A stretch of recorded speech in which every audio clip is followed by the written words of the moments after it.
এই কদিন ধরে যা গরম পড়ছে, গরমের হাত থেকে একটু বাঁচার জন্য আজ করলাম আম পোড়া শরবত। তো প্রথমেই চলে গেলাম আমরা আম আনতে, তারপর আমগুলোকে পুড়িয়ে নিলাম। চলো আজকে প্রথম শাউট আউট বলি।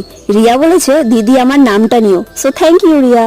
আর একজন বলেছে দি ভাই আমার নামটা নিও, সো থ্যাংক ইউ তোজো ভাই। তোমাদের সাথে কথা বলতে বলতে এদিকে আম পোড়াও হয়ে গেল। এবার আমগুলোকে ধুয়ে ছুলে নিলাম। তারপর আমগুলোর মধ্যে চিনি আর একটা লঙ্কা দিয়ে পেস্ট করে নিলাম। এবার সব পেস্টটা একটা পাত্রের মধ্যে ঢেলে নিলাম। তারপর এর মধ্যে বিট লবণ, ঠান্ডা জল আর দিলাম সামান্য ভাজা মশলা, সব কিছু দিয়ে মিশিয়ে নিলাম এদিকে লবণ ও লঙ্কার গুঁড়ো গ্লাসের উপরে লাগিয়ে নিলাম যাতে একটু ঝালঝাল লাগে। তারপর গ্লাসের মধ্যে কিছু পুদিনা পাতা আর আম কুচি অ্যাড করে দিলাম। এবার গ্লাসের মধ্যে শরবতটাকে ঢেলে কিছু বরফের টুকরো দিয়ে দিলাম। দাদু মাঠ থেকে আসতেই প্রথমেই দাদুকে টেস্ট করতে দিলাম।